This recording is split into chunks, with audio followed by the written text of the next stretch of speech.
Hey everyone, welcome to another week with Bob and Chris. And last week we talked a little bit about, we talked a lot about how multi-factor authentication can get bypassed if you give away the codes. Well, Chris is going to show us some stuff today where he's actually seeing that multi-factor authentication sessions can be easily stolen. Yeah, so this is happening to some of our customers, and we had a customer, not our customer. Whoa, that was close. Yeah. um, our customer's customer got hit with this, and they lost $67,000. So Wow. what could? Yeah, it's kind of crazy. Basically, the idea is hackers will send out phishing emails. This is a large scale phishing campaign that's going on right now. There's multiple ones going on because they found a way to do this. They send you an email. You click on the link. And we'll go through a little bit of a demo on this because I have one that's active. But the attacker is going to send you a link. It's going to send you to a redirected page, just as that image shows, and it's going to look like a Microsoft login. But what they're Okay. doing is they're actually proxying that account, that connection. So what that means is you're connected to their proxy server, and then they establish a session with Microsoft on the other end, and they display that to you. So when you put your credentials in, they're stealing them. When you fill in your MFA token or your two-factor token, like so you put your code in or you approve the session, what normally happens is you get a session cookie back that says, okay, cool, you've authenticated and you can log in. Well, because you're going through the proxy server, they're stealing that session cookie and delivering it back to you. Because they have that cookie, they have access to your account. The user just gave them access to the account. So they don't need as long as that session stays active, they don't need multi-factor authentication anymore. Oh, wow. So people are taking over email accounts. Business email compromise is a big problem. And then they're launching phishing attacks from there. They're doing social engineering where they're trying to extort money and things like that, doing wire fraud. It's So sneaky. in It's sneaky how they're doing it. in since they're going through a proxy server to get there, Yep. I'm sure the sessions are probably getting redirected back to Microsoft once they log in, and the user doesn't even know that they've been tapped. Yeah, it'll log them right in. The key to look at this, and we'll go through one in here in just a minute. If you want to scroll down this, let's scroll down this page a little bit and show them the actual attack. Microsoft published this article. I posted on my LinkedIn and Facebook, but this is this one right here. So you can see where the user has a TLS session and it goes to a malicious proxy server. If you're not looking at the URL and the address bar at the top, you wouldn't even know because it is the Microsoft login. They're presenting you with that page.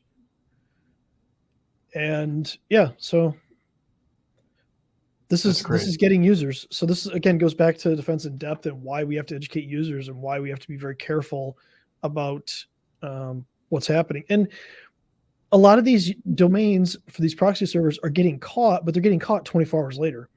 So when they send out hundreds of thousands or millions of emails, they're going to get a certain percentage of people that day before that domain gets taken down. And they keep registering more and more domains, and they keep sending these emails out. So it's important to understand that, look, if somebody does this, they need to let people know that they've submitted that, and to keep track of all the logins that are happening and where the sessions are established inside of your Microsoft account. Because once they get in, like I said, as long as the session is alive, which the default session, I think is 30 days, they're in there until you close all the sessions and change your password and reset their MFA and all that. Well, we saw something like that back in December where somebody actually got in as a global administrator on an account and started monitoring other accounts. Yeah, we had a prospect that came to us and we did a vulnerability assessment for, and we kind of determined that this was the and we did a little bit of incident response with them. We determined that they had an MFA on for this user, but something like this hit them probably about 8 months ago. But this is becoming a bigger problem right now. And this is not an exclusively Microsoft problem. This could be a Google issue. This could be literally everything on the web that uses multi-factor or two-factor. They're going to give you back a session cookie. Right. They're just launching it to Microsoft because of the sheer number of people. But this can happen to any website, any software as a service application, anything. Email is just popular because business email compromise gets people paid. Absolutely. So one of the key takeaways here is even if you're using multi-factor authentication, stop using the buttons that say save this session forever, and also log out when you're done. Yeah, and again, you really need to be looking at logs, or have somebody look at the logs, because you're going to be able to see these sessions. We for us, we actually have some scripts that we can run against like email boxes for our customers anyway, and we can see when rules are being created inside of Outlook, because a big thing with business email compromise is they're going to create rules inside of your OWA, and they're going to, whatever email is supposed to be coming back is going to be routed to a different folder. So it's going to hide it from the user. And they're going to route sent items. They're going to delete things. Like, you're not going to know that they're in there until they launch their attack. And then obviously you'll know. And a lot of people think that I talk to a lot of people. It's like, well, if I get compromised, I'll know it right away. And what we're seeing is a lot of the research is anywhere between 100 and 200 days of the bad guys sitting in there, just watching and learning and maybe exfiltrating data, setting things up. And like I said, back in December, I worked a case where where the bad guys were in there. They intercepted a wire transfer. They intercepted a wire transfer request. So their client said, "Oh, how do I send you money?" And the bad guys answered it because they were in the email account, watching and waiting. And $200,000 later, it was gone. I have a funnier one that's not anything about losing money. It's just embarrassing. So we had a customer. They have a guy that works on the floor, and he doesn't use email that often. Well, he had his account compromised like 2 years ago, and these attackers were smart. They didn't send anything internal. They were just blasting out like German porn messages. Oh no! So Microsoft would block the account eventually, right? Because too many emails were going sent out, and then I think eventually it would just unblock itself. Like, normally you have to unblock it, but for whatever reason, it was just unblocking itself. And then it was like every year within like a 2-week period, they were just launching this attack. They never sent an email to internal. This guy barely ever sent internal emails, so there's nothing for him to really steal. They must have just got bored with him. So they would just launch this. We go back and we look at this because this guy's like saying my email's active funky. So we finally look at it. We're like, dude, you're sending out porn. Like, what is going on here? We go back and look, and we start pulling logs, and we see that this account was initially compromised like 2 years ago. But because he doesn't even send really internal emails, and they never sent internal emails, he never let anybody know that he was getting weird messages back. And they didn't even have really good rules. He was just getting weird messages back, so he was just ignoring them. I'm like, what? We were like, why were you ignoring these? He's like, I don't know. I don't care. I'm like, yeah, okay. So let's show them. I actually got one of these emails. Actually, I've got a couple of them, but the domains get taken down pretty quickly. Well, let's flip over to that. Let's just kind of go through this real quick. Actually, talk about that for a second. You're saying domains get taken down really quickly. The guys are sending out these bad emails, and domains are getting taken down because people are reporting problems, and they're getting discovered, and domains are able to get blocked. Yeah, and with Chrome and with like Edge, they will once a URL gets tagged as malicious, it'll actually warn you, and you'll see that, because I have one that's still working, but it's marked as malicious in Edge. But when they first send these out, the URL is not going to be marked as malicious. It's literally going to launch right into your browser, and and the user could submit this. So switch over to that. And while you're pulling up the identification piece that Chris is talking about of people finding stuff, the same thing applies to your antivirus software that's sitting out there. It's so easy to take an existing virus package, recraft it, re-encrypt it, and send it out, and the tools don't find it. Yeah. So let's look at this. So this is an email I actually got. This is from July 21st.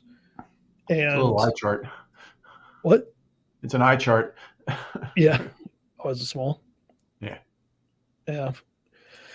What you'll see here is it's coming from support, which is a fake email account. Now I have DMARC turned on, but I don't have so we protect our email, and if somebody's trying to send through our domain, right now, 25% of the time it's going to get through because we don't have 100% of our email sent through that. So just understand that I shouldn't have got this if I did this right, but I got this.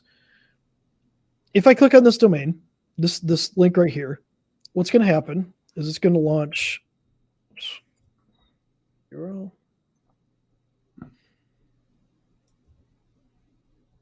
And I'm doing this in a sandbox environment, so this isn't going to affect anything. So it's going to launch this URL. And right now, Smart Screen is turned on, so it's going to tell me this is unsafe. This is not normal. This is only because this is a few days old. So I can just go through here. I can continue. It's going to warn me a couple times. Well, people want to keep their passwords safe, so keep their passwords so they are going to click through it. Yeah, and it says it's a phishing. It says it's a phishing account too. But see what they did by tagging my email address in here.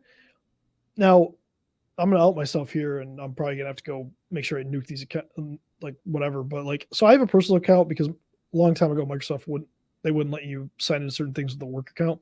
So anyway, so it prompts me. It's like, okay, so which account is this? Because this is an actual Microsoft page being proxied to me, even though I'm not on Microsoft. This is an actual Microsoft login page.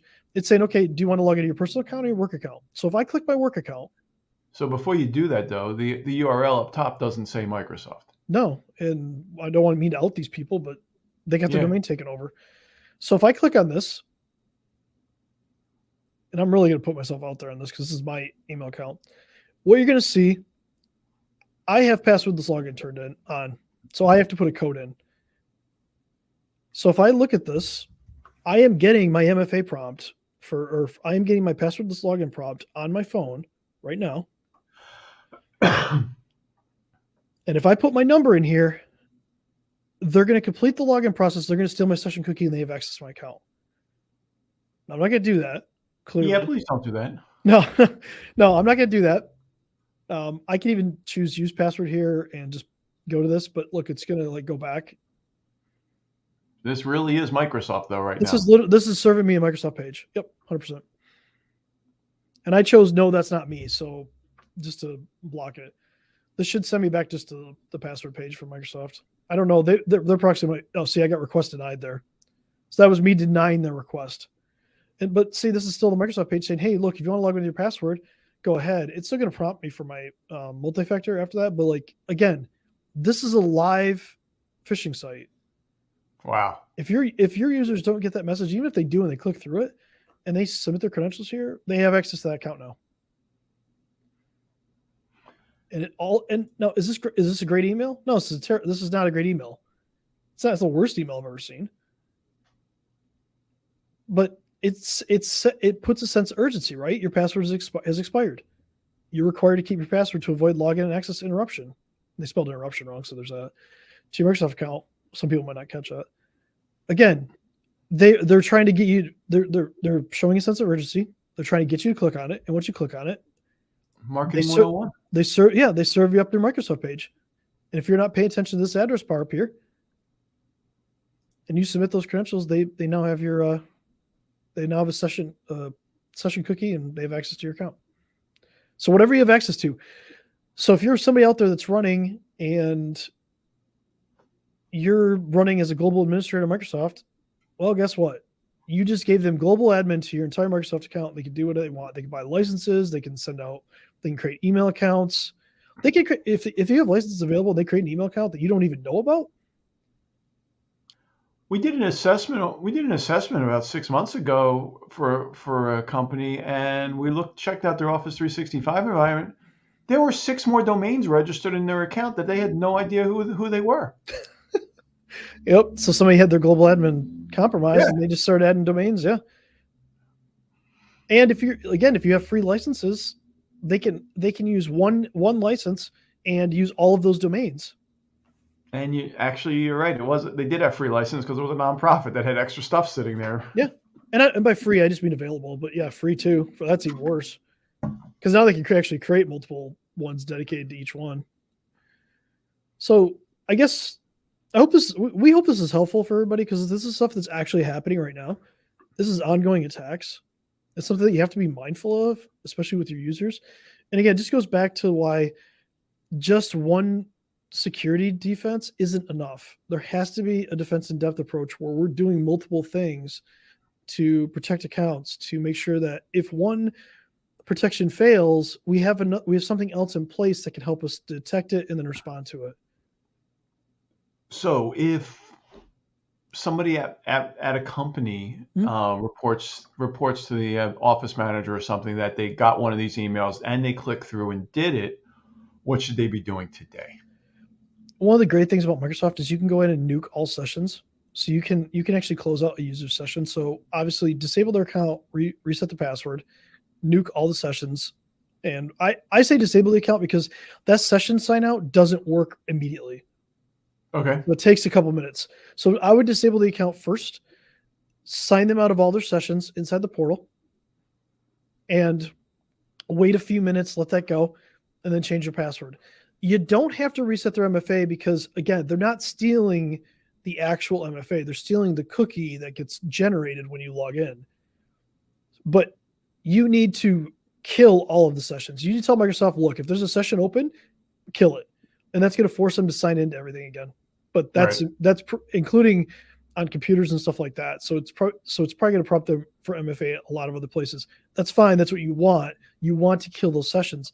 The problem that we see is not every software as a service and things like that support killing all sessions. Got it. Which means you may have to call support. You may have to say, hey, look, somebody click, like if it's something, if it's for some other product, somebody clicked on this, they went through and they submitted their credentials and their token, or their MFA key or token or whatever you want to call it. You may have to call support. Microsoft gives us the ability to do that in the portal, but there is a delay. It does take a few minutes. So, but disabling the account's a really good point because it's disabled. Yeah, disabling it is usually quicker. It doesn't mean it's going to stop it immediately because Microsoft there's a delay on things.